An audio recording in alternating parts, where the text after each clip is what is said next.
Hello, knowledge seekers. In this episode of 20-Minute Books, we delve into The New Confessions of an Economic Hitman, a compelling insider's exploration of modern imperialism, authored by John Perkins. 12 years following the original revelations, Perkins returns to the fore with an updated account that captures the evolving landscape of global manipulation and control. Fueled by his first-hand experiences as a chief economist at Chas T. Main, where he contributed his expertise to clients like the World Bank and the U.S. Treasury, Perkins offers a unique perspective on how the United States has wielded debt as a weapon to exert influence over smaller nations. Drawing on his tenure, during which he self-identified as an economic hitman in service of American interests, Perkins unveils the intricate web of economic strategies devised to ensure dominance on the global stage. This narrative is not just a retelling, it's an expanded confession that includes insights into a new generation of economic hitmen who operate both abroad and within the United States, adapting to a world that has drastically changed since his initial exposé. This book is an essential read for history enthusiasts intrigued by the undercurrents of global politics, those fascinated by high-stakes international intrigue, and aspiring geopolitical strategists eager to understand the complexities of power and manipulation in the modern world. Join us as we unpack the dark intricacies of economic imperialism through the eyes of someone who once orchestrated it from the shadows.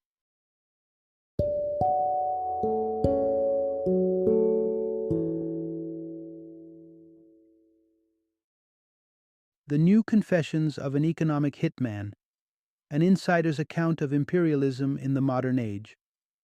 Introduction. Unlock the secrets behind America's economic maneuvering. In the shadowy corridors of international politics and economics, a battle not of guns and missiles, but of currency and contracts, raged throughout the latter half of the 20th century. The warriors in this battle weren't soldiers, but rather economic hitmen, EHMs, a clandestine group of individuals tasked with the job of ensuring that American interests were maintained worldwide, without ever needing to resort to overt military intervention. At the heart of this narrative is John Perkins, a man who once belonged to this elusive group of economic mercenaries. Having been recruited as a young, idealistic Peace Corps volunteer in Ecuador, Perkins was sculpted into an operative within the United States, furthering interests that were often at odds with those of the developing nations he dealt with. This tale is not just about his personal journey, but also about the evolution of the EHM role and its implications for global inequality and the stability of democratic institutions. As you dive into this astonishing story, you'll discover how EHMs have operated both outside and within the borders of the United States, manipulating economic systems for the benefit of a select few. You'll be introduced to the perilous concept of a death economy, an economic system that thrives on conflict and degradation rather than sustainable growth and equality. But this narrative isn't just an exploration of past transgressions. It's also a clarion call to action. As Perkins peels back the layers on the American corporatocracy, a consortium of corporations, banks, and governments that have harnessed economic power to steer policy and influence international relations. He also outlines steps ordinary people can take to resist and reform this system. In this revealing account, you'll gain insights into the techniques employed by EHMs to secure American hegemony in a world wary of overt military aggression, how these strategies have not only persisted but have been increasingly applied within the United States, leading to ballooning inequality and societal strain. The concept of a death economy and how it endangers both global stability and the environment. Practical measures individuals can take to challenge the dominance of the corporatocracy and advocate for a fairer, more sustainable world order. Embark on a journey through the darker side of economic globalization and discover how you can play a part in steering our world towards a more equitable and sustainable future. Part 1. Debt, the invisible weapon of American influence. In the aftermath of World War II, the United States faced a pivotal challenge: How could it extend its global influence without resorting to the horrors of armed conflict? While the possibility of nuclear power loomed large as a deterrent, it wasn't a viable option for the nuanced art of diplomacy and long-term strategic alliances. The solution that emerged was both covert and cunning. Enter the economic hitmen, EHMs. The core idea is simple, yet profound. Economic hitmen employed debt as a tool to bend nations to America's will. Imagine a modern espionage thriller, but instead of the suave spy relying on gadgets and cars, our protagonist, the economic hitman, wields spreadsheets, economic forecasts, and the promise of loans. EHMs operated under the guise of helping nations develop, persuading them to accept substantial financial aid from organizations like the World Bank. However, the true motive lay in leveraging the resulting debt to secure those countries' allegiance to the United States, ensuring not only political fidelity, but also open doors for American corporations to their natural resources. Employing projections and reports that were, to put it mildly, optimistically inflated, EHMs convinced national leaders of the benefits of hefty loans. These promises of prosperity were often hollow, designed to ensnare countries in a web of debt. And when a leader hesitated or resisted aligning too closely with U.S. preferences, EHMs had darker tools at their disposal: the orchestration of coups, sponsorship of rigged elections, and even outright extortion. The story of Kermit Roosevelt, a CIA agent instrumental in the 1953 coup in Iran, exemplifies the high-stakes game the United States was playing. The intervention, aimed at regaining control over Iran's oil, was a success, but it exposed the U.S. to significant risks. The direct involvement of government operatives in such operations could lead to international scandals or worse. The ingenious, albeit morally questionable, solution was to insulate the government from potential fallout by outsourcing these delicate operations. Private sector companies became the new front for EHM activities, managing squads of economic operatives globally. This arrangement meant that if things went south, the blame would fall not on the CIA or the U.S. military, but on these corporations. Thus, the role of the economic hitman emerged as a quintessential part of American foreign policy during the Cold War, operating in the shadows to shape the world according to American interests, without firing a single bullet. Part 2. From Peace Corps. Volunteer to economic hit man. Perkins' journey begins in the late 1960s. A young John Perkins was standing at a crossroads in his life. On the brink of graduating with a business administration degree from Boston University, Perkins was driven by a thirst for adventure and a desire to dodge the draft for the Vietnam War. Little did he know, his life was about to take a dramatic turn that would entwine his destiny with the covert operations of economic hitmen. Perkins' path to becoming an EHM was unconventional. Rejecting a straightforward job offer from the National Security Agency, he instead chose to venture into the heart of the Ecuadorian Amazon with the Peace Corps. It was there, amidst his dedication to understanding the local culture, economy, and the people's livelihoods, that fate intervened in the guise of Einar Greve, a vice president from Chasti Main Inc., Maine for short, an international consulting firm. Here lies the turning point. Perkins began his EHM career under the auspices of a private consultancy. With Maine deeply involved in economic forecasting for the World Bank, Greve saw in Perkins an invaluable asset, someone with insider knowledge of Ecuador.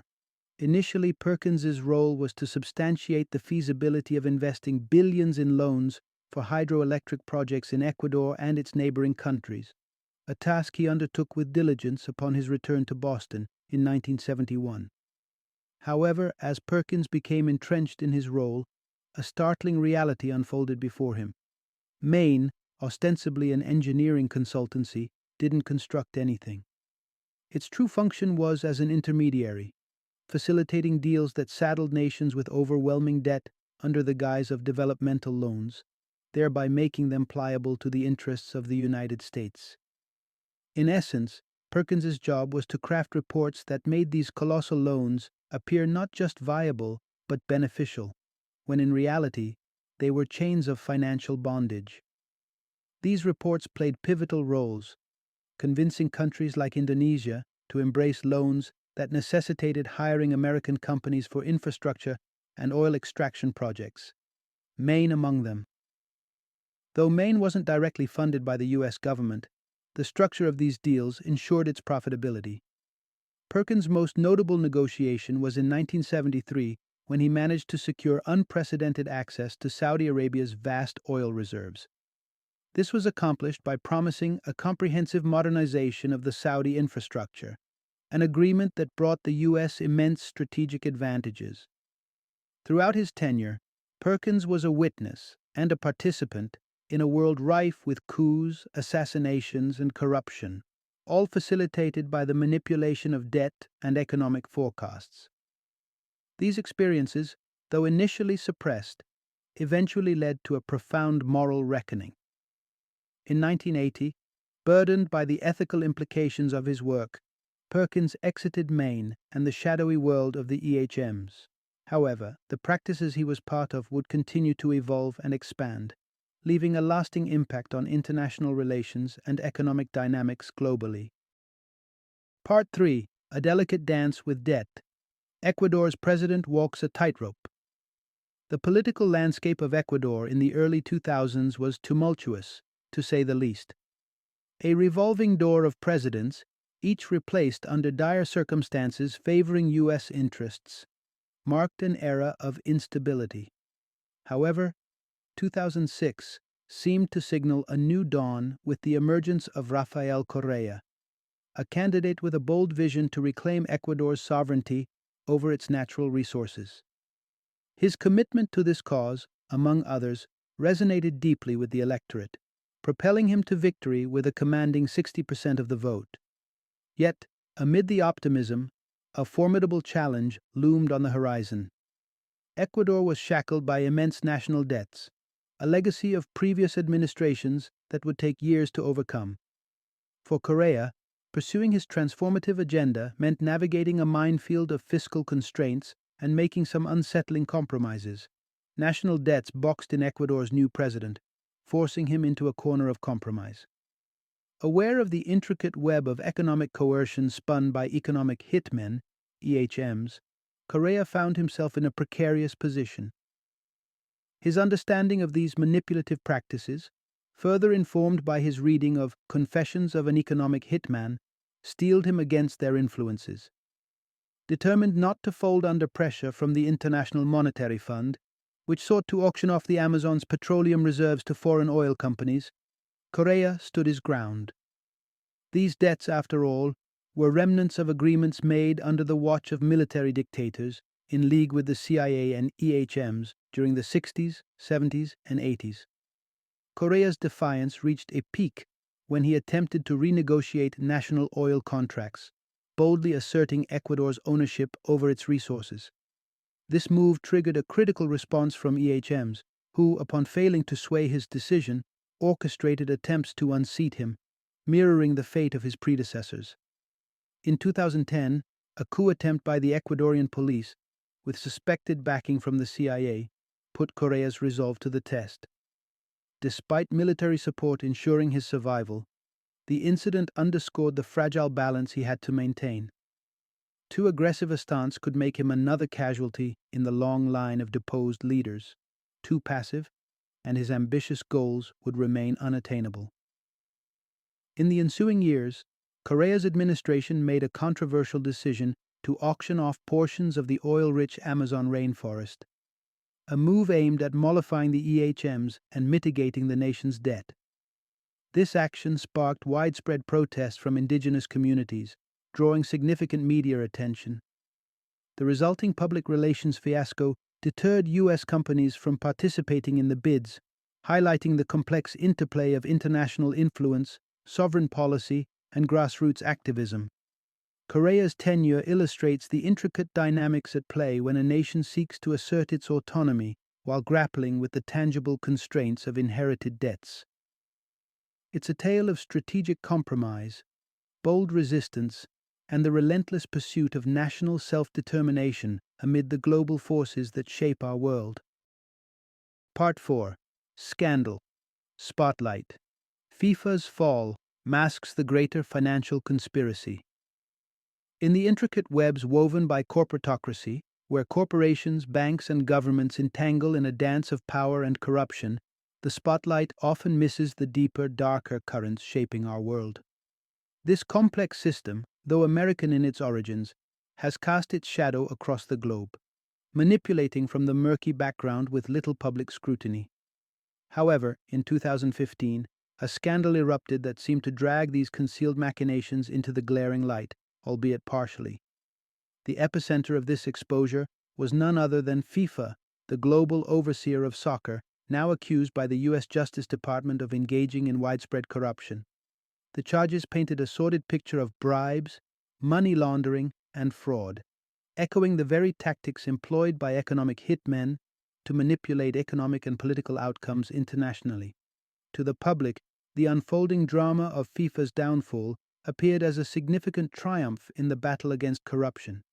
FIFA's officials, faced with irrefutable evidence, conceded to their misdemeanors, resulting in the forfeiture of millions of dollars.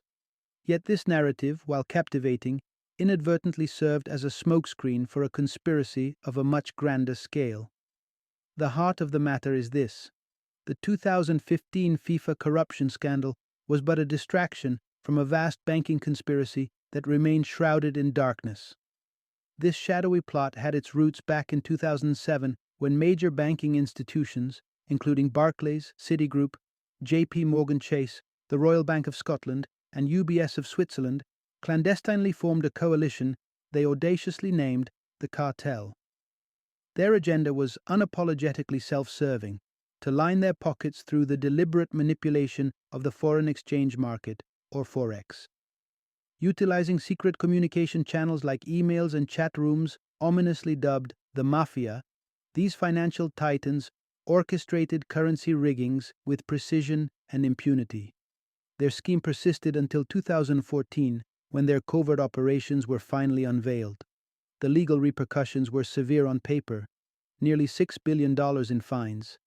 However, for institutions whose assets were counted in the hundreds of billions, this penalty was but a negligible inconvenience. Arrests were conspicuously absent. The question then arises: how did the FIFA scandal, despite its relatively lesser financial impact, captivate public and media attention, overshadowing the colossal malfeasances of the Forex manipulation? The spectacle of international sports, with its built-in audience and narrative allure, undoubtedly played a part. Yet, the author suggests a more intricate explanation lies beneath the surface: the protective veil of corporatocracy. Banks, as integral components of this global power structure, benefit from their ability to sway regulatory and legislative bodies through lobbying and financial influence. Their entrenchment within the corporatocracy affords them a level of immunity, ensuring that regulatory crackdowns remain lenient and that the most severe consequences are always averted. In contrast, FIFA, despite its global stature, lacks the same tentacles into the political and financial institutions that could have shielded it from the full force of Justice Department prosecution. Thus, when both scandals emerged almost simultaneously, it was no coincidence which story captured the world's attention. The bankers behind the Forex scam quietly retreated into the shadows, their freedom intact, while FIFA officials faced public indictment. This stark dissonance between the outcomes underscores not just the power of corporatocracy, but its capacity to shape narratives and deflect scrutiny from its most egregious exploitations. Part 5. How corporate EHMs redraw the map of American wealth and power. The unfolding narrative of economic hitmen, EHMs, in the 21st century reveals a complex, shadowy expansion of their roles far beyond the geopolitical manipulations of the past. Today, they are not merely agents of international intrigue, but also pivotal figures within the corporate landscapes of the United States, serving the interests of large banks and corporations. These modern EHMs are at the heart of exacerbating global and domestic inequality, wielding their influence to further enrich the already wealthy, while the majority are left to contend with a dwindling share of the economic pie. A striking illustration of this disparity is brought to light in a 2014 report by Oxfam, which highlighted a grim reality. Just 1% of the global population controls nearly half of the world's wealth. Moreover, 70% of the global populace lives in countries where the chasm between the rich and the poor has only widened over the last 3 decades, with the United States standing as a prominent example of this trend. EHMs are now integral operatives within the machinery of large banks and corporations across the United States. In the case of Boeing, a name synonymous with aviation, but also a heavyweight in the defense sector, EHMs of a particular variety called site location consultants play a critical role. These consultants engage in high-stakes negotiations with communities and governments, leveraging the promise of jobs and economic investment to extract substantial tax breaks and regulatory concessions. The threat is clear: accede to our demands, or we'll relocate our operations, taking wealth and employment opportunities elsewhere. These consultants, rewarded with up to 30% of the subsidies they secure, represent a new evolution of the EHM, one that operates in the domestic arena with as much impact as their international counterparts. This strategy of leveraging corporate influence for financial gain is not limited to Boeing. A study by Good Jobs First revealed that between 2000 and 2015, the U.S. government awarded subsidies of $60 million or more to 298 corporations, including financial behemoths like Goldman Sachs and agrochemical giants like Monsanto. Meanwhile, ExxonMobil, despite clocking a profit of $41 billion in 2011, benefited from $119 million in state subsidies. The case of Walmart underlines the effectiveness of EHM strategies in maximizing corporate profits while minimizing contributions to public coffers. According to Americans for Tax Fairness, Walmart has expertly navigated the global tax landscape to shield upwards of $76 billion in assets across 15 offshore tax havens. This strategic maneuvering, emblematic of EHM operations, allows Walmart to sidestep billions in U.S. taxes, all while its employees draw upon an annual $6 billion in government support due to insufficient wages. The Walton family, Walmart's proprietors, rank among the world's wealthiest individuals. Yet their reliance on EHM tactics underscores a relentless pursuit of wealth accumulation that often comes at the expense of societal well-being and economic fairness. This evolution of EHMs within the United States paints a stark picture of a nation where corporate and financial elite deploy sophisticated methods to consolidate power and wealth, deepening inequalities and challenging the foundational principles of democracy and equitable economic development. Part 6. China's rise as a global economic powerhouse with its own EHMs. The dynamics of global power and economic influence are complex and ever-evolving, with the United States long seen as the primary architect of using economic hitmen, EHMs, to extend its reach. Yet it's essential to recognize that this strategy is not exclusive to the U.S. Over the past few decades, another contender has emerged on the scene, adeptly deploying its version of EHMs and reshaping the international landscape of debt, power, and resource allocation: China. This shift became notably apparent in the case of Ecuador. After President Rafael Correa opted out of repaying the daunting debts incurred by his predecessors, a move that led to a nosedive in the nation's credit rating, China stepped in as the lender of last resort. With a generous loan of $2 billion, China not only salvaged Ecuador's financial standing, but also subtly ensnared it within its sphere of influence. By 2015, a staggering 55% of Ecuador's oil exports were bound for China, marking a significant pivot away from its traditional ties with the United States. The essential insight is this: China has meticulously developed its cadre of EHMs. Taking cues from the playbook of the U.S. since the 1990s, China has embraced similar strategies characterized by leveraging debt and inducing dependence to bolster its wealth and clout on the global stage. But China's approach exhibits certain nuances. For instance, rather than pressing for free trade agreements, it assures partner countries of long-term industrial commitments. Moreover, the loans it extends tend to eschew the stringent conditionalities often associated with those from institutions like the World Bank. Despite these refinements, the underlying methodology remains unchanged, exploiting the vulnerabilities of developing nations to consolidate capital and influence. This reality has sparked a discourse within the US centered on the dual themes of fear and competition, with calls to counter China's growing presence and its environmental ramifications receiving significant attention. However, such framing overlooks the intricate entanglement of US China relations, particularly in the context of global commerce and environmental degradation. Indeed, much of the pollution attributed to China stems from manufacturing goods destined for American consumers. This connection underscores a broader reality. The insatiable consumer appetite of the American populace, representing a mere 5% of the global population, accounts for a quarter of the world's resource consumption. China, representing a significantly larger slice of the global demographic, is seen as trying to replicate this unsustainable model.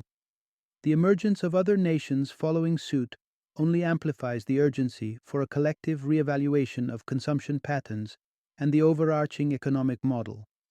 Rather than framing the discourse in terms of how to stop China, a more productive and forward-thinking approach would focus on fostering a global paradigm shift towards sustainability and equitable resource use.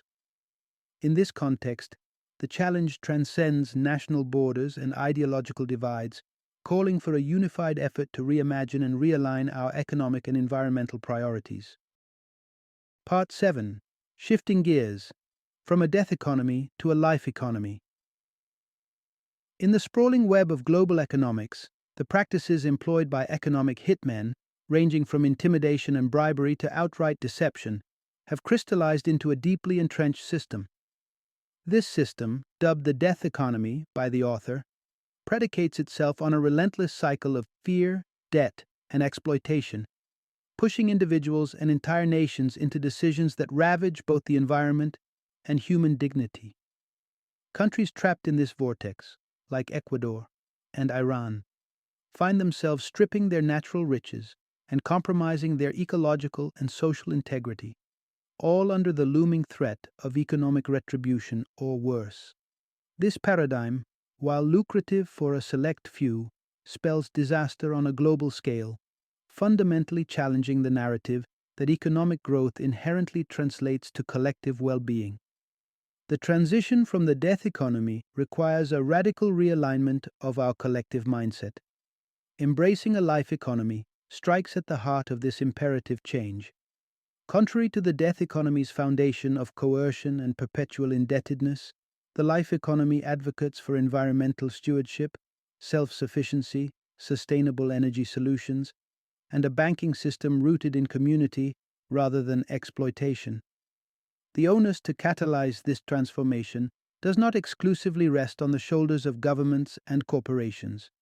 Instead, it beckons each individual to actively participate in forging a path towards equity and sustainability. Taking practical steps towards this goal involves rethinking our consumption habits and financial practices. Opt for minimalism rather than excess, support local businesses, and channel your investments into ventures that prioritize ethical governance and environmental preservation. Communication with these entities is crucial. Make your preferences and demands for responsible conduct known. Finding a cause that resonates with your beliefs can amplify your impact. Whether it's advocating for corporate accountability, contributing to humanitarian efforts, or rallying for systemic reforms, your engagement can serve as a catalyst for profound change. In the realm of politics, combating the influence of lobbyists through campaign finance reform and endorsing candidates committed to meaningful climate action can tackle systemic issues at their root. Lastly, staying informed and vocally opposing injustice wherever it arises is essential. By understanding the intricacies of global and local issues, we can form a collective, informed voice against the mechanisms of the death economy. The journey from a death economy to a life economy is ambitious and fraught with challenges. Yet, by shifting our collective mindset and actively participating in the creation of sustainable, equitable alternatives, we can initiate a profound and necessary transformation of our world. This journey begins with each of us, guided by the conviction that a better, more just future is not only possible but imperative. Part 8: Charting a Course Towards a Life Economy, a Call to Business Leaders. In an era where the shadow of the death economy looms large, the role of business leaders and entrepreneurs in spearheading a seismic shift towards sustainability and ethical practices has never been more critical. Whether you're at the helm of a flourishing enterprise or a customer with a vested interest in ethical business practices, the power to foster positive change and transition towards a life economy rests in your hands. Embrace the mission to transform the current death economy into a thriving life economy. The first step on this journey is a deep introspection of your company's core values and objectives. Embed these ideals into your mission statement and marketing endeavors, making a public declaration of your commitment to environmental conservation, social equity, and justice. Communicate transparently with investors, executives, and employees about the significance of these values and the role they play in safeguarding the company's future. However, a vision without action is merely a dream. It's imperative to align your business operations with these proclaimed values. This encompasses sourcing materials responsibly, favoring recycling and suppliers who uphold strict environmental and ethical standards. Transparency regarding the origin of your resources is crucial, ensuring that every stakeholder understands and supports your commitment. Furthermore, take a stand against wage disparity. Adopting a compensation structure that promotes equity, such as capping the disparity between the highest and lowest salaries within your organization, ensures that all employees receive a fair, living wage. This approach not only fosters a sense of community and mutual respect among your workforce, but also sets a powerful precedent for ethical business practices. Equally important is the cultivation of diversity and inclusivity within your organization. This principle should permeate every facet of your company, from hiring practices and supplier selections to partnerships. Avoiding the pitfalls of a monocultural framework enriches your company's perspective, innovation, and adaptability, laying a strong foundation for long-term success. Embarking on the path towards a life economy is no small endeavor and might appear daunting at first glance. Initiating change, however incremental, sets the stage for a broader transformation. As you lead by example, fostering an environment rooted in ethical and sustainable practices, you encourage others to join this vital movement. Together, through collective action and unwavering commitment to our shared values, we can steer the global economy away from the precipice of destruction and towards a future where prosperity is measured not merely by financial gain, but by the well-being of our planet and all its inhabitants. Let this be the legacy we choose to create: a world anchored in the principles of a life economy. Part 9: Confronting the Shadows. A Journey Beyond Fear and Debt.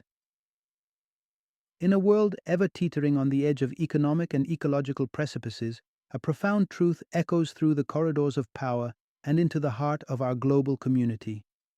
The mechanisms driving our current economic system thrive on two deeply entrenched pillars: fear and debt.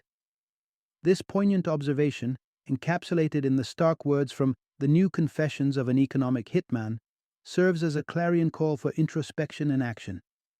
Fear and debt drive this system. We are hammered with messages that terrify us into believing that we must pay any price, assume any debt, to stop the enemies who, we are told, lurk at our doorsteps.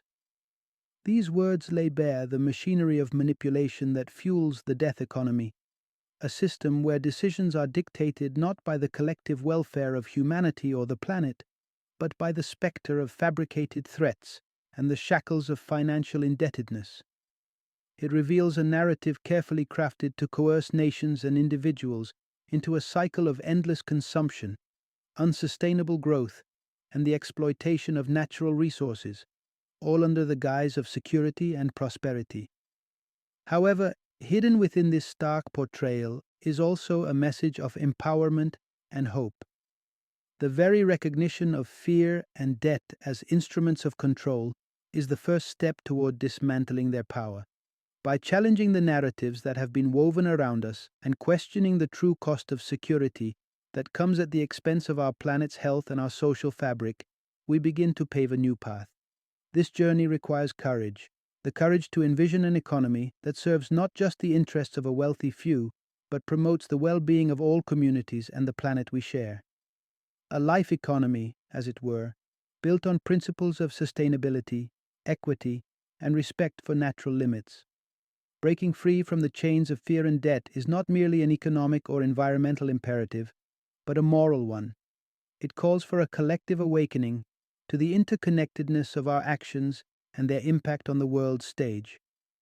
It urges businesses, governments, and individuals to redefine success, not by the accumulation of wealth and power, but by the health of our communities and the stewardship of our natural world. In echoing the words that highlight the foundations of fear and debt upon which our current system stands, we are also reminded of our power to reshape this reality. The path forward is illuminated by the choices we make today. Choices that can either perpetuate a cycle of exploitation and disparity or foster a future where prosperity is measured by the richness of our relationships with each other and with the earth. As we stand at this critical juncture, let us choose to build a legacy of resilience and hope, casting aside the shadowy specters of fear and debt, and stepping boldly into the light of a life economy. Final summary. In the aftermath of World War II, the United States embarked on a covert mission to extend its ideological and economic influence across the globe, giving rise to the era of economic hitmen, EHMs. These individuals, operating under the guise of development and progress, ensnared nations in a web of debt, exploiting this leverage to sway policy decisions in favor of American interests. As time evolved, the strategies employed by EHMs found new ground within the United States itself, manifesting through the intricate networks of private banking, corporate lobbying, and political manipulation. The tentacles of these practices have since sprawled beyond American borders, with nations like China adopting similar tactics to cement their global standing. The pivotal message here is clear.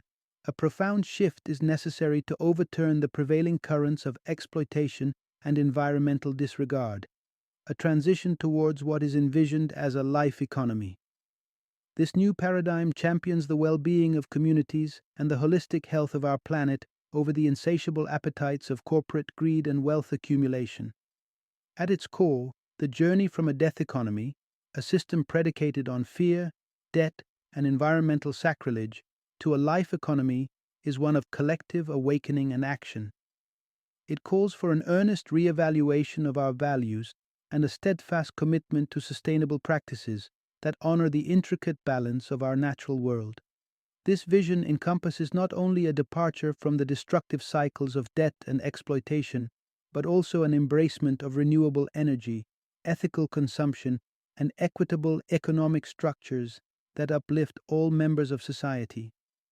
Business leaders and entrepreneurs are positioned at the forefront of this transformative movement, with the capacity to lead by example and realign their operations with the ethics of a life economy. Transparency, equity, and environmental stewardship must be woven into the fabric of their mission, transcending mere rhetoric into tangible practices that reverberate across their spheres of influence. Equally, consumers wield immense power in shaping the trajectory towards a life economy. Through mindful consumption, responsible investment, and advocacy for systemic change, individuals can catalyze a shift in corporate behaviors and governmental policies, steering society towards a path of sustainability and justice. In essence, the transition towards a life economy is not just an economic imperative, but a moral and ecological one.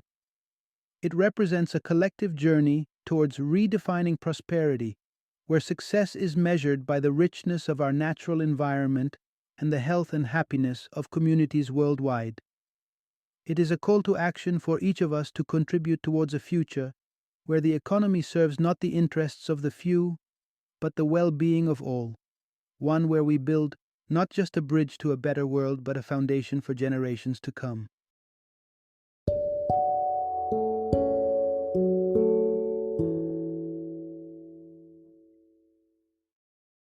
Thank you for joining me today on this journey of learning and discovery as we explored the insights of another thought-provoking book in our growing library of knowledge. If you've enjoyed our time together, please take a moment to follow our podcast, give us a 5-star rating, and share 20-minute books with other knowledge seekers. Your support truly means a lot. Don't forget to join me again in the next episode, where we will delve into another enriching book. Until then, happy reading and happy listening.